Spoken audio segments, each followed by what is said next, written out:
Lecture number second है पृष्ठीय क्षेत्रफल और आयतन, जो आपकी प्रश्नावली 13.1 या हो सकता है आपके पास नई बुक हो तो 12.1 है। ठीक, देख लेना चैप्टर का नाम क्या होगा, पृष्ठीय क्षेत्रफल और आयतन। तो चलिए आज हमारा ये पार्ट नंबर सेकेंड है। कल के पार्ट में हम लोगों ने क्वेश्चन 1 से लेकर क्वेश्चन नंबर 5 तक कंप्लीट किए थे। आज हम क्वेश्चन नंबर 6, 7, 8, 9 यानी 4 क्वेश्चन इस वीडियो में कंप्लीट करेंगे। तो अगर आपने अभी तक वीडियो को लाइक नहीं किया तो वीडियो को लाइक कर देंगे और चैनल को सब्सक्राइब कर लेंगे। तो चलिए फटाफट से स्टार्ट करते हैं। देखते हैं क्वेश्चन नंबर 6। एक कैप्सूल एक बेलन के आकार का जिसके दोनों सिरों पर एक अर्धगोला लगा हुआ है। एक एक अर्धगोला यानी दोनों सिरों पर क्या लगा है, एक एक अर्धगोला लगा हुआ है। पूरे कैप्सूल की लंबाई 14 मिमी है और उसका व्यास 5 मिमी है। इसका पृष्ठीय क्षेत्रफल आयतन ज्ञात कीजिए। यानी एक कैप्सूल है जो कैसे है, बेलन के आकार का। कुछ इस प्रकार से हमारे पास कैप्सूल है, ये कैसा है, बेलन के आकार का, जिसके दोनों सिरे कैसे हैं, अर्धगोलाकार। दोनों सिरे कैसे हैं, अर्धगोलाकार। इसकी कुल लंबाई कितनी है, तो इसकी कुल लंबाई है 14 मिमी। कितनी है, 14 मिमी। जबकि इसका व्यास कितना है, तो यहाँ लिखते हैं इसका व्यास। तो व्यास इसका कितना है, 5 मिमी। ठीक, तो अगर यहाँ से त्रिज्या निकालें तो देखिए 2r बराबर मान लीजिए 5 है, तो r बराबर कितना हो जाएगा, 5/2। यानी r बराबर कितना हो जाएगा, 5/2। तो इसको अगर हम काट दें तो कितना आएगा, 2 दूनी 4 और 2 पंचे 10, यानी 2.5 mm यानी मिलीमीटर। ठीक, ये हमारे पास क्या आई, त्रिज्या। तो यही बेलन की त्रिज्या है और यही हमारी किसकी है, अर्धगोले की त्रिज्या। एक अर्धगोला नीचे और एक अर्धगोला कहाँ है, ऊपर। ठीक, अब हमें निकालनी है बेलन की ऊंचाई ये, क्योंकि कुल लंबाई कितनी है, 14। तो हमें बेलन की बताइए कितनी आएगी। तो बेलन की कैसे निकालेंगे, तो यहाँ लिखेंगे बेलन की ऊंचाई। तो बेलन की ऊंचाई इसको मान लेते हैं h। तो देखिए बेलन की ऊंचाई किस प्रकार से निकालेंगे, तो आपको पता होना चाहिए कि त्रिज्या कितनी है, ये वाली हमारी 5 है। कितनी है, 5। तो ये कितनी होगी, सॉरी, त्रिज्या हमारे पास कितनी है, 2.5 है, जबकि व्यास कितना है, 5। तो त्रिज्या हमारे पास कितनी है, 2.5। ये भी होगी, ये भी कितनी होगी, 2.5। ये 2.5 होगी, ये भी कितनी होगी, 2.5, क्योंकि दोनों गोले कैसे हैं, समान है। तो 2.5 और 2.5 जोड़ देंगे तो कितना आएगा, 5।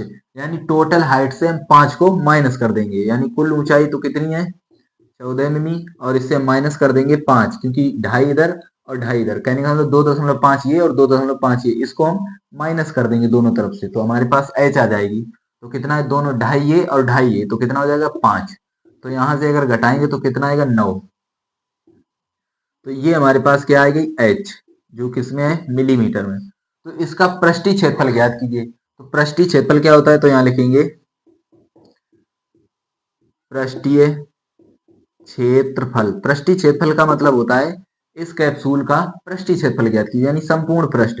तो इसको हम कहाँ कहाँ टच कर लेंगे, तो देखिए एक तो ये बेलन है, ये बेलन है, बेलन को इधर इधर हम टच कर लेंगे, यानी बेलन का वक्र पृष्ठ। तो 2πr/h प्लस, अब यहाँ देखिए अर्धगोला ये यहाँ पर, इसको भी तो हम टच कर लेंगे, ऊपर से भी टच कर लेंगे, यानी 2 अर्धगोले हैं। ठीक, 2 गुणे अर्धगोले। तो अर्धगोले का व्यास, अर्धगोले का व्यास क्या होता है, सॉरी, अर्धगोले का वक्र पृष्ठ क्या होता है, 2πr²। तो कितना हो जाएगा, देखिए 2πr/h बेलन का वक्र पृष्ठ प्लस 2 दूनी 4πr²। अब यहाँ देखिए 2 का हमने गुणा क्यों किया, क्योंकि 2 अर्धगोले हैं। कितने हैं, 2 अर्धगोले हैं। ठीक है, और 2πr² क्या होता है, गोले का वक्र पृष्ठ, क्योंकि इधर भी हम टच कर लेंगे, ये नीचे वाला सिरा ऊपर भी टच कर लेंगे। तो यहाँ से कॉमन क्या है, तो 2πr कॉमन है, तो h प्लस कितना बचेगा, 2r। ठीक है, अब यहाँ पाई का मान कितना होता है, 22/7, और r कितनी है, तो 2.5, या फिर आप लिख सकते हैं 5/2। तो 5/2 लिखते हैं। ठीक है,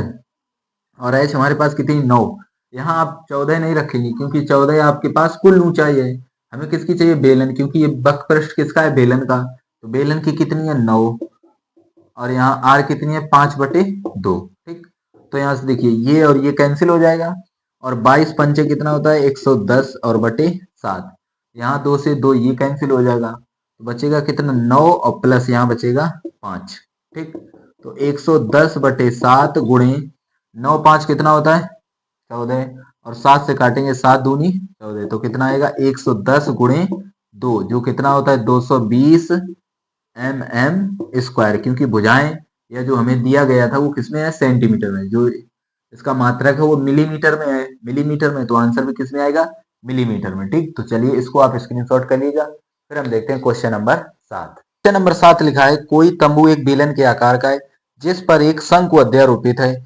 यदि बेलनाकार भाग की ऊंचाई और व्यास क्रमशः, चलिए इसको पढ़ते जाते हैं और बनाते जाते हैं। देखिए, कोई तंबू एक बेलन के आकार का है, तो मान लीजिए ये हमारे पास क्या है, एक बेलन। ठीक, बेलन के आकार का है जिसके ऊपर एक शंकु अध्यारोपित है। कुछ इस प्रकार से हमारा ये क्या हुआ, शंकु अध्यारोपित है। जिस पर शंकु अध्यारोपित, यदि बेलनाकार भाग की ऊंचाई और व्यास, किसकी, बेलनाकार, तो बेलनाकार भाग की ऊंचाई और व्यास, तो व्यास देखिए ये हमारे पास त्रिज्या होगी और ये क्या होगा, व्यास। तो व्यास कितना यहाँ लिखते हैं और ऊंचाई कितनी है यहाँ पे लिखते हैं। जबकि हमसे बोला गया है कि बेलनाकार भाग की ऊंचाई और व्यास क्रमशः, तो ऊंचाई है 2.1 और व्यास कितना है 4, और बाद में लिखा है मीटर। ठीक, यहाँ लिख लेंगे मीटर।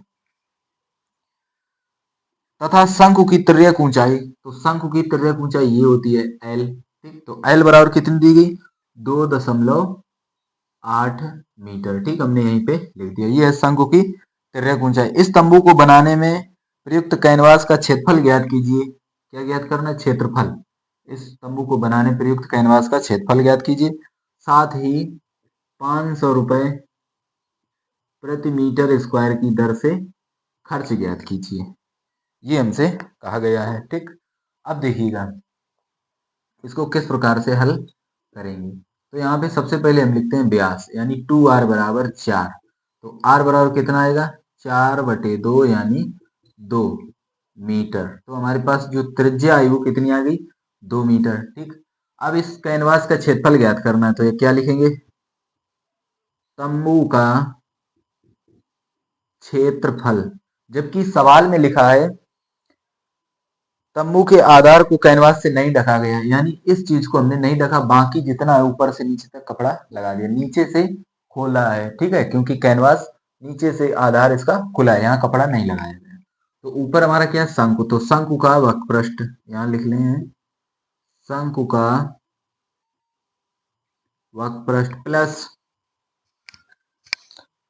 प्लस कितना लिखेंगे, बेलन का वक्रपृष्ठ, बेलन का वक्रपृष्ठ। ठीक, तो शंकु का वक्रपृष्ठ क्या होता है, पाई आर एल, प्लस बेलन का वक्रपृष्ठ क्या होता है, 2 पाई आर एच। अब देखिए दोनों की आर कैसी है, एक समान, क्योंकि इसी के ऊपर क्या है, शंकु अध्यारोपित, तो जितनी आर बेलन की उतनी आर शंकु की। ठीक, तो यहाँ से कॉमन क्या है, तो यहाँ से सर कॉमन है पाई आर, तो कितना बचेगा एल प्लस, यहाँ से पाई आर कॉमन कर लिया तो बचेगा 2h। क्लियर, तो पाई का मान सर कितना होता है, 22/7, और त्रिज्या कितनी है, अगर व्यास 4 है तो त्रिज्या कितनी आएगी, 2, यानी आधी, तो 2। एल कितनी है, एल होती है सर तिर्यक ऊंचाई, किसकी, शंकु की, कितनी है 2.8 प्लस 2 गुणे एच। एच क्या होती है सर, एच ऊंचाई होती है किसकी, बेलन के वक्रपृष्ठ में एच है, तो बेलन की ऊंचाई कितनी है, 2.1। ठीक, अब यहां से देखिए 22 दूनी होता है 44/7 लिखेंगे, और यहाँ देखिए 2.8 और प्लस इसका गुणा करेंगे तो कितना आएगा, 4.2, कितना आएगा 4.2, 2 एकम 2, 2 दूनी 4। ठीक है, तो देखिए 44/7 गुणे, इनको हम जोड़ लेंगे तो 8 2 कितना होता है, 10 पॉइंट लगाएंगे, और 4 2 6 1 7। ठीक, और इसको अगर हम काट देंगे तो कितना बचेगा, तो सर यहाँ बचेगा 44 मीटर स्क्वायर। ठीक, तो ये हमारे पास आया है तंबू का क्षेत्रफल, यानी तंबू बनाए जो कैनवास यानी कपड़े का है, वो हमारे पास इतना कपड़ा लगेगा। जबकि हमसे कहा गया है कि यदि 1 मीटर स्क्वायर में खर्च कितना आता है, 500 रुपए, तो इतने में कितना आएगा, तो क्या लिखेंगे, यहाँ लिखेंगे तंबू तंबू में प्रयुक्त कैनवास, प्रयुक्त कैनवास का, प्रयुक्त कैनवास की लागत। ठीक, क्या निकालनी है हमें, लागत निकालनी है। तो देखिए अगर हमारे पास यहाँ देखें लिखा है 500 प्रति मीटर, 500 रुपए प्रति मीटर स्क्वायर, यानी 1 मीटर स्क्वायर में कितने रुपए का खर्च आता है, सर 500 रुपए का खर्च आता है। देखिए प्रति यहाँ मीटर स्क्वायर, इसका मतलब होता है 1 मीटर में कितने रुपए, 500 रुपए। तो 44 मीटर में कितना आएगा? तो यहाँ लिखेंगे 44 मीटर स्क्वायर, क्या लिख देंगे 44 इंटू 500। ठीक, तो कितना आएगा देखिए, एक दो दो जीरो हम लगाएंगे, 5 चौके 20 हासिल, 2 और 5 चौके 20 और 2 22, यानी कितना आएगा 22,000 रुपए। बताइए क्लियर हुआ या नहीं? इसको ऊंचाई 2.4 सेंटीमीटर और व्यास 1.4 सेंटीमीटर वाले एक ठोस बेलन में से इसी ऊंचाई और इसी व्यास का एक शंक्वाकार खोल काट लिया जाता है। मतलब एक क्या था बेलन, उससे क्या काट लिया आपने? शंकु का खोल काट लिया जाता है। शेष बचे ठोस का निकटतम वर्ग सेंटीमीटर का पृष्ठीय क्षेत्रफल, यानी शेष बचे ठोस का क्या निकालिए? पृष्ठीय क्षेत्रफल ज्ञात कीजिए। ठीक, तो ऊंचाई हमें कितनी दी गई है सर? 2.4। ठीक, ये हमारे पास एक है ठोस बेलन जिसकी ऊंचाई कितनी है? तो सर इसकी ऊंचाई है 2.4 सेंटीमीटर या मीटर? सेंटीमीटर। इसमें है सेंटीमीटर। और व्यास क्या है? तो व्यास सर यहाँ से ये हमारे पास व्यास है। तो व्यास कितना दिया गया? 1.4 सेंटीमीटर। ठीक, सवाल को अच्छे से समझना है। तो व्यास और ऊंचाई दी गई, इसी ऊंचाई और इसी व्यास का एक शंक्वाकार खोल, मान लीजिए यहां से हमने इस प्रकार से एक कट लगाया और यहां से इस प्रकार से कट लगाया। ठीक है, आप समझ रहे? ये एक ठोस था और इस प्रकार से हमने काट के गोल गोल, मान लीजिए गोल एक सिलेंडर है ठोस एकदम, उसको इस प्रकार से हमने काटा कि जैसे निकाले उसका भाग तो वो एक शंक्वाकार बन गया। कैसा बन गया? शंक्वाकार। तो इस भाग को हमने क्या कर लिया? बाहर निकाल लिया। तो शेष बचे ठोस का क्या निकालिए? पृष्ठीय क्षेत्रफल या संपूर्ण पृष्ठीय क्षेत्रफल। तो क्या लिखेंगे? शेष बचे ठोस का पृष्ठीय क्षेत्रफल। तो देखिए सबसे पहले यहाँ पे आपको ये देखना है कि यहाँ पर हम किसको किसको टच कर लेंगे। तो सबसे पहले तो देखते हैं बेलन। तो बेलन को हम टच कर लेंगे आसपास। तो क्या होता है बेलन का सर्वक पृष्ठ, यानी 2πRh प्लस, बेलन को आप टच कर लेंगे। प्लस देखिएगा यहाँ से शंकु निकालिए, लेकिन इसके अंदर तो हम हाथ डाल के शंकु का जो वक्र पृष्ठ है उसको टच कर लेंगे, यानी शंकु का वक्र पृष्ठ πRL। ठीक, अब यहाँ पर देखिएगा ये एक ठोस था। ठीक, तो यहाँ से एक वृत्त था। क्या था? वृत्त। तो वो तो निकल गया, उसको आप टच नहीं कर पाएंगे। ठीक, लेकिन नीचे एक वृत्त है, क्योंकि ये ठोस है तो नीचे एक वृत्त है। जैसे इसको काटा आपने तो ये बाहर चला गया, खोखला हो गया अंदर से। ठीक, तो यहाँ सब हाथ डाल लेंगे, लेकिन यहाँ ठोस है तो यहाँ तो टच कर पाएंगे लेकिन अंदर हाथ नहीं जाएगा। तो इसको भी हम जोड़ेंगे क्योंकि ये एक नीचे वृत्त है, यानी +πr²। तो इसका मुझे पृष्ठीय क्षेत्रफल ज्ञात करना है। ठीक, अब सबसे पहले यहाँ पर देखिएगा एल निकालनी पड़ेगी, शंकु की तिर्यक ऊंचाई, क्योंकि यहाँ पर एक एल बनेगा। ठीक, ये हमारी क्या? शंकु की तिर्यक ऊंचाई, इसको निकालना है। तो शंकु की तिर्यक ऊंचाई क्या होती है? L² बराबर h² प्लस r²। तो L² बराबर h, और h जो बेलन की वही शंकु की, तो कितनी है? 2.4 का स्क्वायर प्लस r कितनी है? तो r यहाँ पर सर निकालनी पड़ेगी, क्योंकि व्यास कितना है? तो यहाँ लिखेंगे व्यास सर हमारे पास 1.4 है। तो त्रिज्या अगर निकालेंगे तो कितनी आएगी? 0.7, यानी जितना व्यास होता है उसकी आधी क्या होती है? त्रिज्या। तो कितनी हो जाएगी? 0.7। तो L², अब देखिए 2.4 का गुणा करेंगे, यानी अगर आपको डायरेक्ट पता है कि 24 का वर्ग कितना होता है सर? 576, 2 अंक बाद पॉइंट लगाएंगे। 7 का वर्ग कितना होता है सर? 49, यानी 2 अंक बाद पॉइंट लगाएंगे। तो इनको जोड़ेंगे तो कितना आएगा? 9 6 15 हासिल 1 7 4 11 1 12 और 5 1 6, यानी 625। पॉइंट लगाए, याद रखना। तो 625, तो ये किसका वर्ग है? तो ये सर होता है 25 का, यानी 2.5। ठीक, और ये किसमें है? सेंटीमीटर। तो हमारे पास एल आ गई। अब यहाँ से देखिएगा, यहाँ कॉमन क्या है? तीनों में देखिए कॉमन क्या है? तो यहाँ से तीनों में सर कॉमन है πr।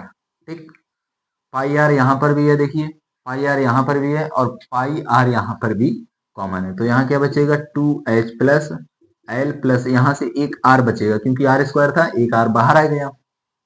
तो पाई का मान कितना होता है? 22/7, और r कितनी है हमारे पास? 0.7। 2 इंटू h कितनी है? तो 2.4 प्लस एल कितनी है? तो 2.5। देखिए एल हमने कितनी निकाली? 2.5 प्लस आर कितनी है? 0.7। तो इसको हम काटेंगे तो 0.1 और 22 एकम 22 यानी 2.2, ठीक है। और 24 दूनी 48 यानी 4.8 प्लस इन दोनों को जोड़ेंगे तो 7 5 हो जाएगा 12, हासिल 1 और 2 1 3 यानी 3.2। क्लियर, बताइएगा। ठीक है, तो 2.2 इंटू इन दोनों को जोड़ेंगे तो 8 2 10 पॉइंट लगाएंगे, 4 3 7 और 1 8, ठीक है। पॉइंट हट जाएगा क्योंकि देखिए इस जीरो का पॉइंट है तो ये हट जाएगा इस प्रकार से, ठीक। तो 8 दूनी 16, यहाँ से लेकर 8 दूनी 16 1 17 यानी 17.6 और सेंटीमीटर क्या लिखेंगे स्क्वायर, ठीक। क्योंकि पृष्ठीय क्षेत्रफल हो या संपूर्ण पृष्ठ हो या मतलब क्षेत्रफल अगर है तो उसका मात्रक स्क्वायर होता है, अगर आपका आयतन है तो उसका मात्रक घन होता है यानी क्यूब, ठीक। इसको आप लोग स्क्रीनशॉट कर लीजिएगा। फिर हम बढ़ते हैं इस एक्सरसाइज का लास्ट क्वेश्चन। इस एक्सरसाइज का लास्ट क्वेश्चन हमारे पास है 12.2, फिर इसके बाद स्टार्ट होगी। तो क्वेश्चन नंबर 9, लकड़ी के एक ठोस बेलन के प्रत्येक सिरे पर एक अर्धगोला खोदते हुए निकालते हुए एक वस्तु बनाएगी, ठीक है। जैसा कि आकृति में दर्शाया गया, देखिए चित्र आपको नहीं मिला होगा लेकिन चित्र हम अभी आपको बनाएंगे। यदि बेलन की ऊंचाई 10 सेंटीमीटर है और आधार की त्रिज्या 3.5 सेंटीमीटर है तो इस वस्तु का संपूर्ण पृष्ठीय क्षेत्रफल ज्ञात कीजिए। क्या आएगा? तो देखिए एक वस्तु बनाएगी है, एक हमारे पास बेलन है, ठीक। बेलन को अंदर की ओर खोद कर दोनों सिरों से अर्धगोला बनाए कुछ इस प्रकार से, ठीक। ये हमारे पास क्या बनाए गए?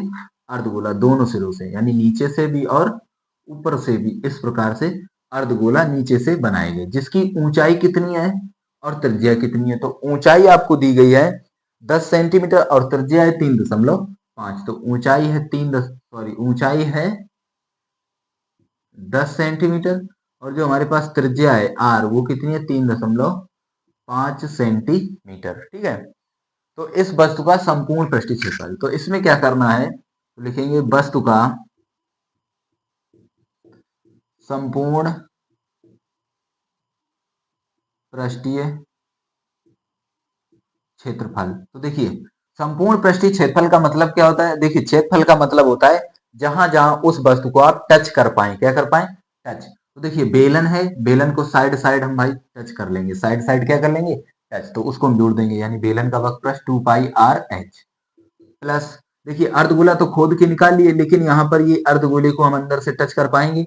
आप बोलेंगे जी सर। तो अर्धगोले का वक्रपृष्ठ क्या होता है? 2 पाई आर स्क्वायर प्लस नीचे से भी एक अर्धगोला है, इसको भी हम टच कर पाएंगे तो ये भी जोड़ देंगे प्लस 2 पाई आर स्क्वायर। अब देखिएगा, अब आप बोलेंगे सर यहाँ वृत्त नहीं आपने जोड़ा। तो देखिए बच्चों, जैसे ये मार्कर है, मार्कर के ऊपर यहाँ पर ठोस है तो इसको हम टच कर लेंगे तो इसको हम जोड़ देंगे पाई आर स्क्वायर।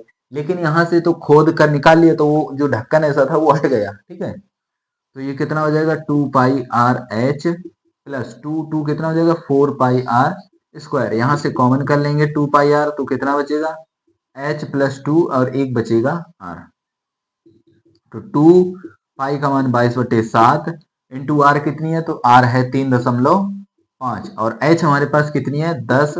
अब 10 ये एच है, अब इसको मत घटा देना कि इधर से भी घटाइए इधर से भी घटाइए, ये नहीं घटेगी, ये जब ऊपर हो एक्स्ट्रा तब घटेगी, ठीक। ये तो बेलन के अंदर ही है, बाहर थोड़ी ना है। तो यहाँ देखिए 2 आर कितनी है? 3.5, ठीक। तो 22 दूनी 44 इंटू इसको काटेंगे 7 पना 35 यानी 0.5, ठीक। ये बचेगा 10 प्लस और इधर गुणा करेंगे तो ये आएगा 7.0। कितना आएगा? 7.0। तो यहाँ गुणा करेंगे 5 चौके, इसका इधर गुणा कर लेंगे। देखिए यहाँ से क्या करते हैं? इसको पॉइंट हटा दें, ठीक। आराम रहेगा। 5 बटे कितना करते हैं? 10 और इंटू ये कितना हो जाएगा? 10 7 17 हो जाएगा, ठीक। इसको काटते हैं 5 एकम 5 5 दूनी 10 और 2 से इसको काटेंगे 22 तो कितना आएगा? 22 इंटू 17। तो गुणा करेंगे 17 दूनी 34 हासिल 3 और 17 दूनी 34 और 3 कितना होता है? 37 और ये था सेंटीमीटर स्क्वायर, ठीक। कुछ इस प्रकार से ये क्वेश्चन को सॉल्व किया जाएगा। अब आप लोग बताएंगे कि आपको एक्सरसाइज 12.1 यानी प्रश्नावली 12.1 समझ में आई या नहीं। ये हमारा वीडियो नंबर 2 था। इससे पहले वाला अगर आपने वीडियो नहीं देखा तो जरूर देखेंगे। अगर आपने अभी तक वीडियो को लाइक या चैनल को सब्सक्राइब नहीं किया तो चैनल को सब्सक्राइब जरूर करेंगे और अपने सभी दोस्तों को इस चैनल को शेयर करेंगे। मिलते हैं नेक्स्ट, जो आपकी प्रश्नावली है कौन सी है? 12.2 उस क्लास को कंप्लीट करेंगे, ठीक है। चलिए मिलते हैं नेक्स्ट वीडियो में।